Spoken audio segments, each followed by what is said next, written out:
शुभाशीष प्रिय विद्यार्थियों, प्यारे दोस्तों, प्यारे मित्रों, पौधार ग्रुप ऑफ एजुकेशन के ऑनलाइन क्लास में आपका पुनः स्वागत करता हूँ। और आज जिस प्रकरण पर हम बात करेंगे, जिस विषय पर बात करेंगे, वो है बीए तृतीय वर्ष के छात्र छात्राओं के सिलेबस के अनुसार, उनके पाठ्यक्रम के अनुसार हिंदी साहित्य का रीतिकाल की प्रवृत्तियां। इससे पहले वाले वीडियो में हम रीतिकाल का उद्भव जान चुके थे, उसमें हमने उद्भव के बारे में परिचर्चा की थी। और आज जिस विषय पर हम बात करेंगे, रीतिकाल के उद्भव के बाद रीतिकाल की जो प्रमुख प्रवृत्तियां हैं, विशेषता है, कौन कौन सी हैं, उन विशेषताओं पर आज हम प्रकाश डालेंगे। तो शुरू करते हैं। आइए, रीतिकाल की प्रमुख प्रवृत्तियां प्रमुख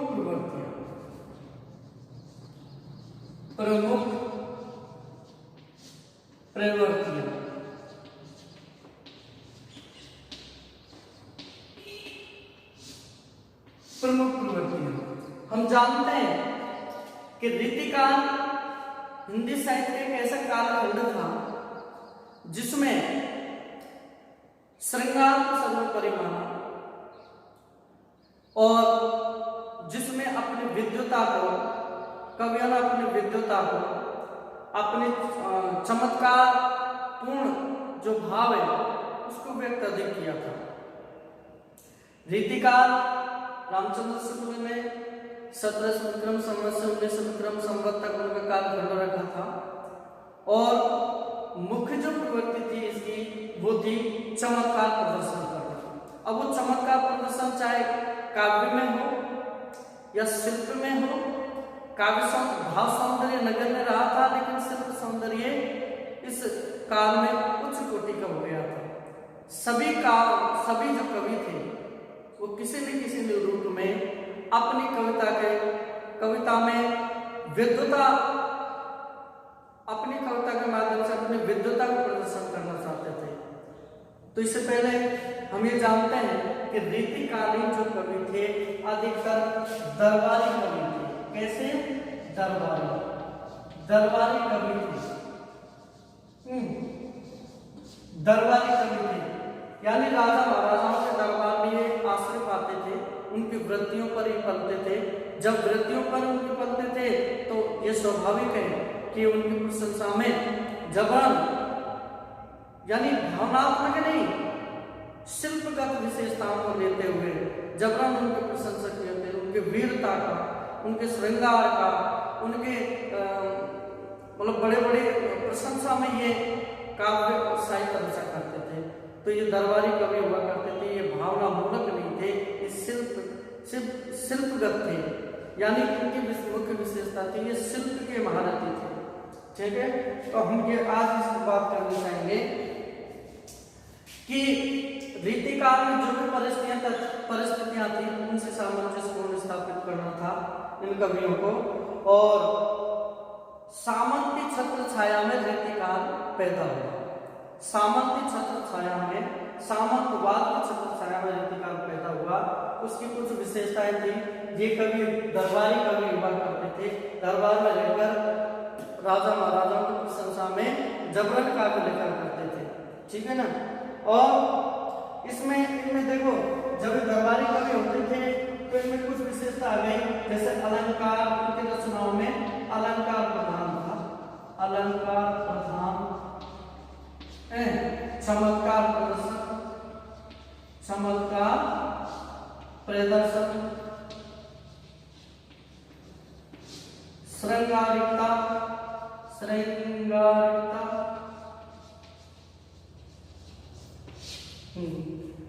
तो अलंकार प्रधान रचना किया करते थे। जो अलंकार प्रधान रचना नहीं करता था उस जमाने में रीतिकाल में उसको कवि का दर्जन नहीं दिया जाता था।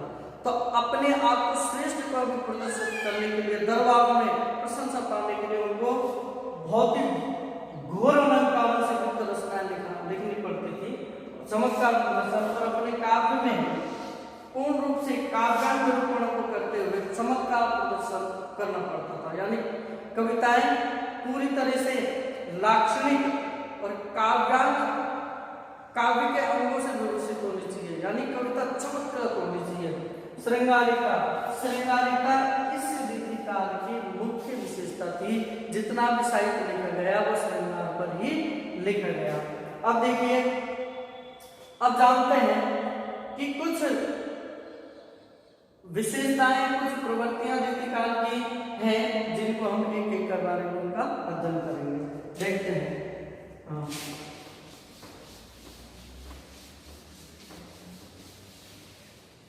सर्वप्रथम हम देखते हैं रीति निरूपण। पहला जो बिंदु देखते हैं रीति निरूपण।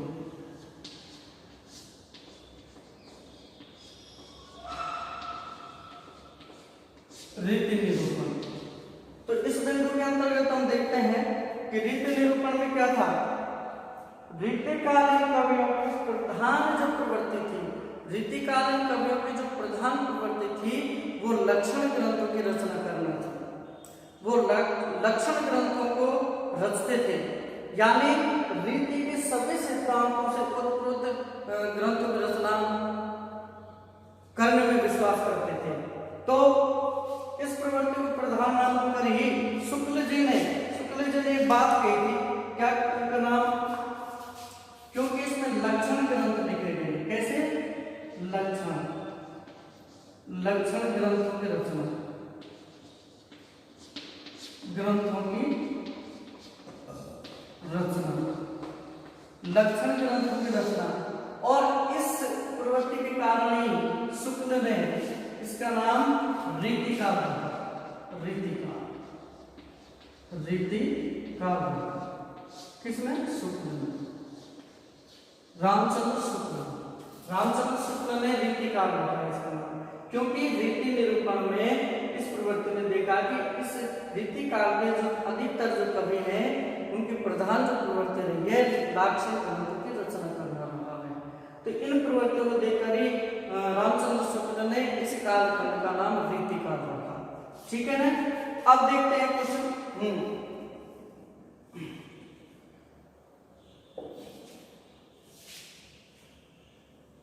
अब देखिए, इस काल में सामान्य पाठकों के लिए कवि कोई न कोई शास्त्रीय ढंग से रचना करता था, काव्य निरूपणों के द्वारा करता था। शास्त्र यानी संस्कृत के जितने भी आचार्य थे और संस्कृत रचना में जितने भी काव्य सिद्धांत थे उनको हिंदी के आचार्यों ने हिंदी में रूपांतरित करने का प्रयास किया था रीतिकाल में, लेकिन उनको रूप से सैद्धांतिक रूप से सफल नहीं हो पाए।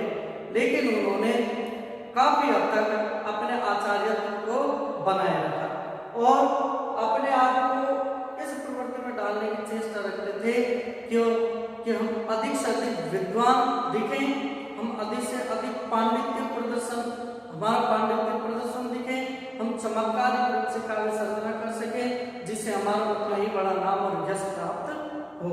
इस आधार पर उन्होंने देखिए और कुछ कवि हुए जिन्होंने शास्त्र, जैसे केशव है, केशव की कवि प्रिया, इनमें से कुछ कवि हुए जिन्होंने रीति निरूपण के आधार पर ग्रंथों की रचना की।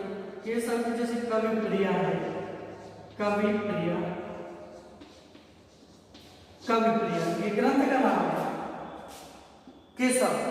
कवि केशव का जो लिखा हुआ है कवि प्रिया, ये इसमें पूर्णतः रीति निरूपण पर लिखा हुआ है। ये लाक्षणिक ग्रंथ है। उसी प्रकार चिंतामणि की कवि कल्पतरु, चिंतामणि की है चिंतामणि कवि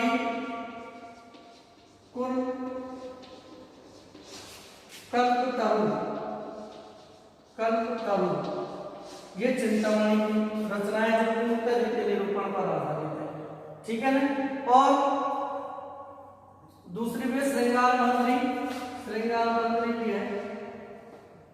श्रृंगार मंजरी, ये जो ग्रंथ है चिंतामणि के, ये सभी रीति निरूपण पर आधारित है। उसी प्रकार मतिराम की ललित ललाम, मतिराम की ललित ललाम, ललित ललाम, ललित ललाम, ये ललित ललाम ये भी द्वितीय निरूपण पर आधारित है। उसी प्रकार गोप की राम चंद्राभरण और भूषण की शिवराज भूषण, भूषण जो इस युग के राष्ट्र चिंतन के कवि थे, कहने का मतलब ओज के कवि थे, ब्रिजर्स के कवि थे, है ना। तो शिवराज भूषण इन्होंने लिखा शिवराज भूषण, शिवराज भूषण, ठीक है। कवि देव रसविलास और कवि देव, देव की थी रसविलास। ये जो ग्रंथ हैं और भी कवि हैं, और भी कई सारे ग्रंथ हैं, लेकिन हम आमतौर पर देखते हैं कि देव, केशव, चिंतामणि, मतिराम, भूषण ये रीतिकालीन कवि हैं और इन्होंने कवि प्रिया यानी देव ने रसविलास, केशव ने कवि प्रिया, चिंतामणि ने कवि कल्पतरु श्रृंगार मंजरी और मतिराम ने ललित ललाम, भूषण ने शिवराज भूषण। ये विभिन्न जो ग्रंथ लिखे हैं इनमें रीति निरूपण देखा जाता है। ये रीति निरूपण के आधार पर ही लिखे हुए ग्रंथ हैं, ये शास्त्रीय सिद्धांतों पर लिखे हुए ग्रंथ हैं। इसमें काव्य शास्त्र के जितने भी सिद्धांत हैं, काव्य निरूपण है, अलंकार है, रस है, छंद है, सारे सिद्धांतों पर जो संस्कृत के काव्य सिद्धांत हैं उनके आधार पर ये लिखे गए हैं। कहने का मतलब इन ग्रंथों में इन कवियों ने अपना पांडित्य प्रदर्शन किया है, यानी एक सीमा से ज्यादा पांडित्य प्रदर्शन किया है, अपनी विद्वता को लोगों के सामने रखा है। क्लिष्ट से क्लिष्ट, घोर अलंकारिक उपमा, घोर अलंकारिक उत्प्रेक्षा, उपमा, यमक, श्लेष, इन अलंकारों का अधिक प्रयोग किया गया। रस, छंद, छंदबद्ध कविताएं। तो इस तरह एक ऐसा कालखंड था जिसमें प्रत्येक कवि अपनी विद्वता को, अपने काव्य चमत्कारी प्रवृत्ति को दिखाना चाहता था, है ना। तो ये कहने का मतलब है रीति काल में रीति निरूपण अत्यधिक यानी दार्शनिक ग्रंथों की रचना की जाने लगी। दार्शनिक ग्रंथों की रचना करने के फलस्वरूप इनका नाम ये मतलब आचार्य कवि हो गए, देव या आचार्य कवि हो गए, केशव आचार्य कवि हो गए, चिंतामणि, मतिराम, भूषण ये सब आचार्य कवि हो गए, है ना। आचार्य वही हुआ करता था जो दार्शनिक ग्रंथों की रचना कर सके, जो पूर्णतः काव्य सिद्धांतों पर बंद कर काव्य रचना कर सके। तो ऐसे तो कहने का तात्पर्य रीतिकाल की जो प्रमुख प्रवृत्ति है, पहली प्रवृत्ति है वो है रीति निरूपण। इन्होंने रीति निरूपण पर काव्य रचना की है। रामचंद्र शुक्ल ने कहा है कि हिंदी में लक्षण ग्रंथों की परिपाटी रचना करने वाले जो सैकड़ों कवि हैं वे आचार्य कोटि में नहीं आ सकते। यानी रीतिकाल में हिंदी में लक्षण ग्रंथों की रचना करने वाले जितने भी कवि हैं वो आचार्य कोटि में नहीं आ सकते। क्यों? क्योंकि इन्होंने जबरन उनमें अलंकार, काव्य निरूपण, काव्य के लक्षण सिद्धांतों को जबरन इन्होंने अपने पांडित्य प्रदर्शन के लिए इन्होंने जबरन इनका प्रयोग किया है। ये स्वाभाविक रूप से लाक्षणिक ग्रंथ नहीं कहे जा सकते, इसलिए वो आचार्य नहीं माने जा सकते। वो अपने नाम और अपने यश को प्राप्त करने के लिए, अपने पांडित्य प्रदर्शन के लिए उन्होंने ऐसा किया है। ठीक है, आप देखिए इनकी कोई मौलिक उपलब्धियां नहीं है, ये शास्त्रीय जो संरचना है इनकी मौलिक उपलब्धि नहीं है, ये तो संस्कृत के आचार्यों का अनुसरण करके ऐसा किया गया। तो इस प्रकार हम देखते हैं कि रीति निरूपण में लाक्षणिक ग्रंथों की रचना की गई। अब उसके बाद दूसरी प्रवृत्ति देखेंगे।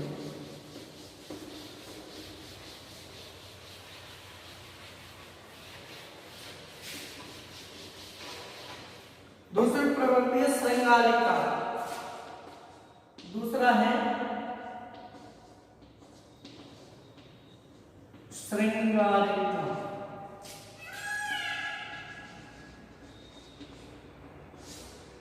श्रृंगारिका ध्यान देने की बात यह है कि रीतिकाल जो कालखंड है और रीतिकाल में जितने कवि हुए हैं एक भूषण को छोड़कर, सेनापति जी को छोड़कर, है ना, तो कुछ कवियों को छोड़कर इन्होंने रीतिकाल में अगर देखा जाए तो सबसे ज्यादा साहित्य श्रृंगार पर लिखा गया।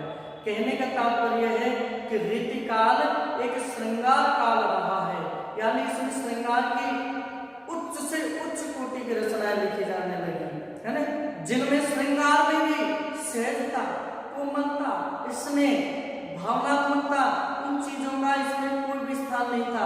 केवल चमत्कार, घोर अलंकार प्रदर्शन, चमत्कार प्रदर्शन, पांडित्य प्रदर्शन, है ना, विद्वता प्रदर्शन, ये दिखाने के लिए श्रृंगारिका का आधार लिया। तो देखते हैं कि रीतिकाल में जो काव्य केंद्र है, काव्य केंद्र जो रहा है, काव्य केंद्र वो काव्य केंद्र रहा है श्रृंगार। इस काल में जो काव्य का केंद्र रहा है वो श्रृंगार रहा है, यानी मूल रूप से सारे कवियों ने श्रृंगार पर इस काल में अत्यधिक लिखा।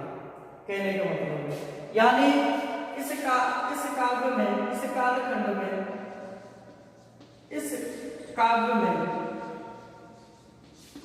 नक्षिक वर्णन हुआ, नक्षिक वर्णन हुआ, नारी का नक्षिक वर्णन किया गया, नक्श से लेकर शिखर तक का एक एक अंग का अनेक उपमाओं से, अनेक अलंकारों से सज्जित वर्णन किया गया, है ना, तो नक्षिक वर्णन किया गया। लेकिन नक्षिक वर्णन में क्या है, उनकी जो भावनात्मकता नहीं थी, मौलिकता नहीं थी, चमत्कार प्रदर्शन था, जिस नक्षिक वर्णन में श्री कृष्ण की लीला है, श्री कृष्ण की लीला है, श्री कृष्ण की लीला और राधा का प्रेम, राधा का प्रेम, श्री कृष्ण की लीला के माध्यम से, राधा के प्रेम के माध्यम से श्रृंगार का नक्षिक वर्णन किया गया। लेकिन इसमें भावनात्मक वर्णन नहीं था,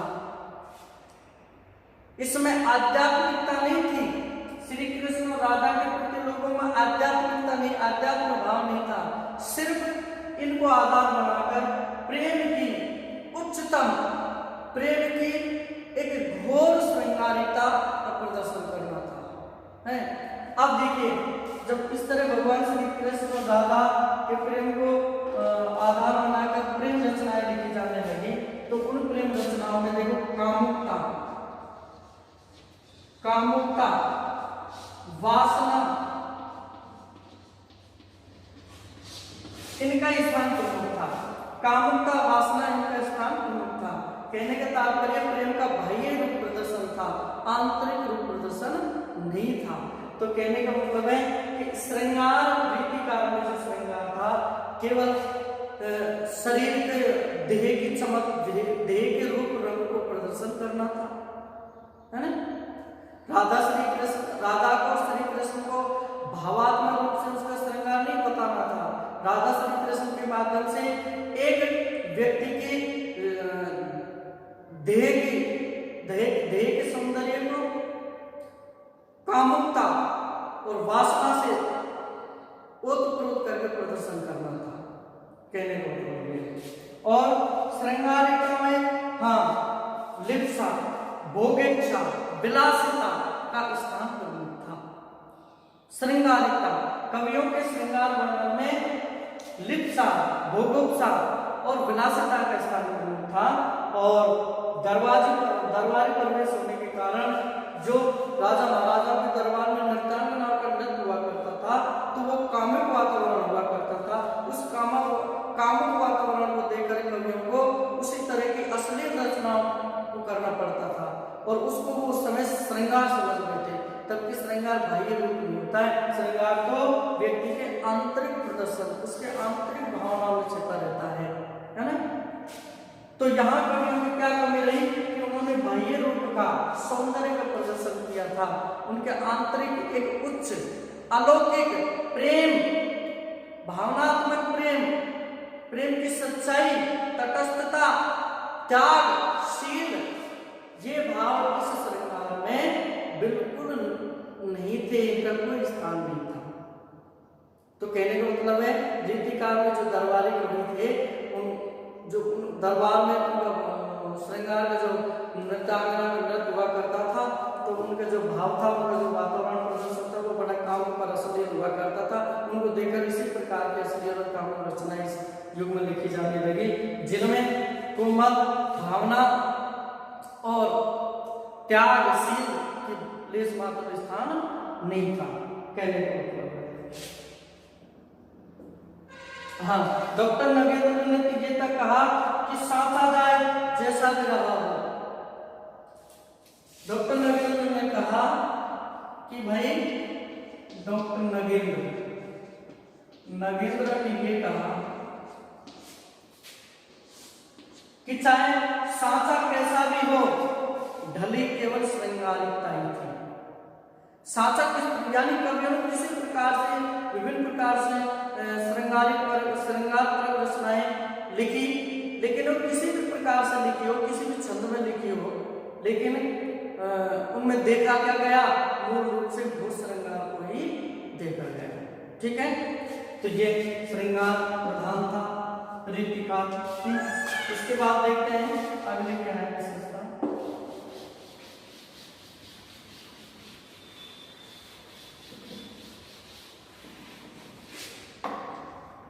उसके बाद देखते हैं अलंकारिकता। 3 अलंकारिकता।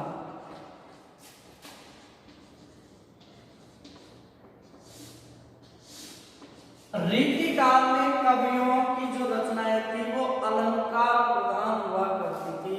अगर कोई कवि अलंकार विहीन रचना करता था या किसी के रचनाओं में अलंकार नहीं हुआ करते थे, तो उसको कवि की श्रेणी में नहीं माना जाता था।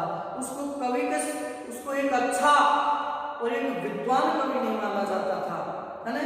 तो इसका मतलब ये हुआ कि अपने को श्रेष्ठ साबित करने के लिए दरबार में एक विद्वान कवि, एक समर्थ कवि दिखाने के लिए जबरन अलंकारों का प्रयोग करना पड़ता था। जबकि अलंकार एक ऐसी प्रवृत्ति है जो स्वाभाविक प्रक्रिया है। स्वाभाविक रचनाओं में स्वाभाविक अलंकार का प्रयोग ही रचना को सुंदर बनाता है, सौंदर्य प्रदान करता है। जबरन अलंकारों का प्रयोग करना यानी रचना पर वजन डालना है, रचना की मौलिकता खो जाती है, रचना की जो नैतिकता है, जो भाव है, वो बिल्कुल नष्ट हो जाते हैं। और ऐसा ही देखने को मिला, यानी कहीं हमने देखा है कि देव केशव चंद्र, है ना, इनकी रचनाओं में कहीं इतनी ज्यादा अलंकारिकता थी कि उनकी रचनाएं कहीं विकृत होती दिखाई देती है, फैली हुई दिखाई देती है ना। एक तरह सा शब्दों का बोझ सा लगता है, इतनी ज्यादा अलंकारिकता। तो रीतिकाल में हम देखते हैं रीतिकाल की क्या अलंकारिकता, तो रीतिकाल के कवियों की जो रचनाएं उनमें अलंकारों का भरपूर प्रयोग हुआ। अब देखते हैं हाँ, यानी ये सब कहते हैं कि जगति सुजाति सुलक्षणी सुवर्ण सरस सुव्रत, यानी केशव के जगति सुजाति, केशव कहते हैं, केशव के अनुसार जगति सुजाति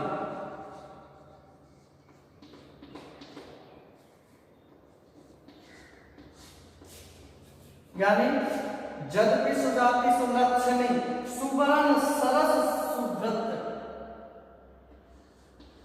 जगति सुजाति सुलक्षणी सुलक्षणी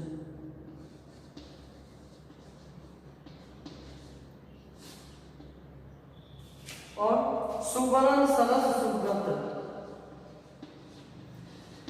सुबरन सरस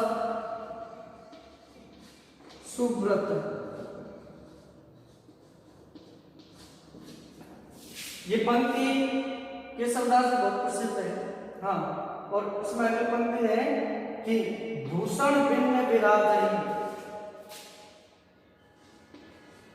भूषण भिन्न ने, भूषण भिन्न विराजही, विराजही। कविता वनिता मित्र, कविता वनिता मित्र। अब देखिए इस पंक्ति को समझेंगे तो हमें पूरी अलंकारिता समझ में आ जाएगी। केशवदास जी कहते हैं कि यद्यपि सुजाति सुलक्षणी सुवर्ण सरस सुब्रत, एक नारी के बारे में केशवदास ने परिकल्पना की है कि मानो यद्यपि एक अच्छे कुल, कोई स्त्री कोई नारी एक अच्छे कुल की हो, सुलक्षणी यानी सर्वगुण संपन्न हो, सुवर्ण हो, अच्छे बोलने वाली हो या अच्छे रूप रंग की हो, है ना, सरस हो और सुव्रत अच्छे कार्य करने वाली क्यों हो। ठीक है, लेकिन भूषण में, यहाँ भूषण को कहते हैं अलंकार, यहाँ भूषण क्या कहते हैं अलंकार। ठीक है ना, भूषण भिन्न विराजही कविता वनिता मित्र, है ना। तो कविता वनिता मित्र ये श्लेष अलंकार का उदाहरण है ना। तो श्लेष अलंकार का यहाँ उदाहरण देखते हैं।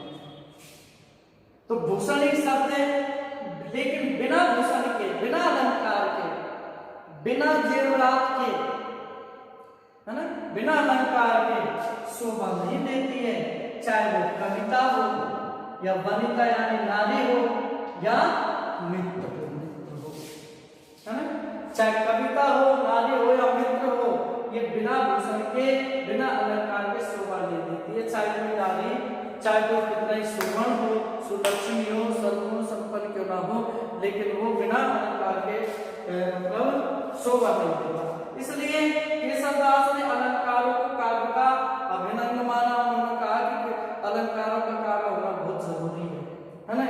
तो इस बात से यह सिद्ध होता है कि रीतिकाल में, जो रीतिकाल में अलंकारों की प्रधानता थी, यानी कविता में अलंकारों का प्रयोग करना अनिवार्य तत्व था, अनिवार्यता थी। बिना अलंकार की कविता का प्रदर्शन कोई बात नहीं होता था, है ना, उसको कभी नहीं माना जाता था। तो उच्च से उच्च और अधिक से अधिक अलंकारों से जड़ी हुई कविता को रीतिकाल में मान्यता प्राप्त हुई। यानी कहने को मतलब रीतिकाल में ऐसी कविताओं का अधिक प्रणयन हुआ, लेखन हुआ जो अलंकार से सुसज्जित थी, है ना। तो देखते हैं। हाँ, अब इसमें केशव कहते हैं अलंकार प्रधान जो रचना थी वो अनुभूति पूरक नहीं थी, अनुभूति मूलक नहीं थी, उसमें अनुभूति का भाव था, केवल चमत्कार प्रदर्शन था। अलंकार का जो प्रयोग था वो चमत्कार प्रदर्शन के लिए ही था, जिससे कि उन कवियों का मान बढ़ता था, सम्मान बढ़ता था, उनकी विद्वता लोग जानते थे, उनका पांडित्य से लोग चमत्कृत हो जाया करते थे। इसी भाव से ये काव्य रचनाएं लिखी जाती थी।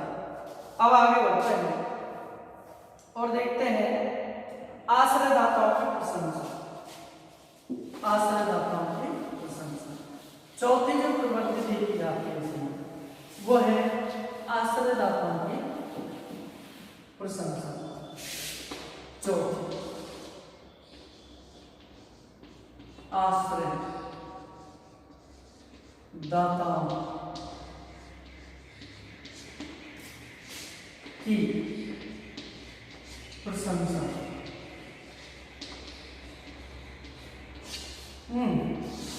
अब आश्रयदाता कौन?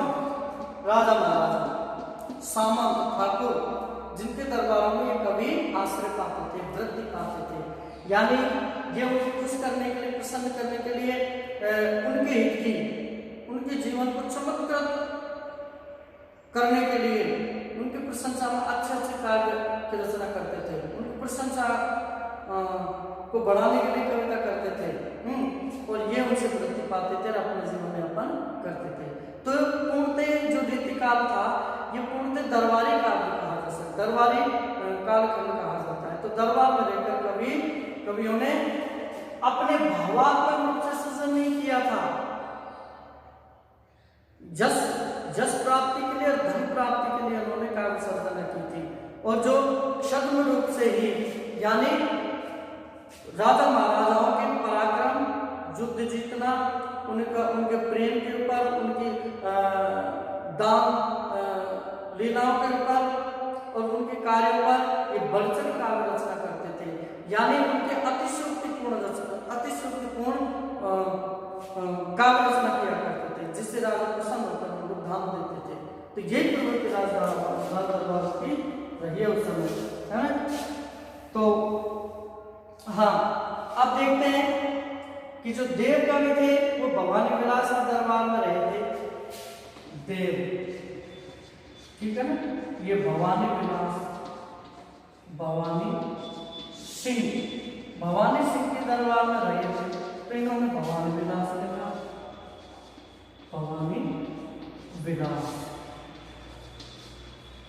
देव भवानी सिंह के दरबार रहते थे, तो उनको प्रसन्न करने के लिए प्रेरित होकर भवानी विलास लिखा, ठीक है ना। उसी प्रकार देखते हैं, हाँ, और कुशल सिंह के लिए उन्होंने कुशल विलास लिखा। कुशल सिंह के दरबार में रहे थे तो कुशल विलास लिखा, कुशल विलास, उन्होंने कुशल विलास लिखा, ठीक है। इसी प्रकार अगर और दूसरे कवियों के बारे में देखें तो सूदन जो कवि हुए थे, सूदन भरतपुर के जो राजा थे सुजान सिंह, भरतपुर के राजा सूदन जो कवि हुए हैं उन्होंने भरतपुर के राजा सुजान सिंह थे, इनके लिए उन्होंने लिखा सुजान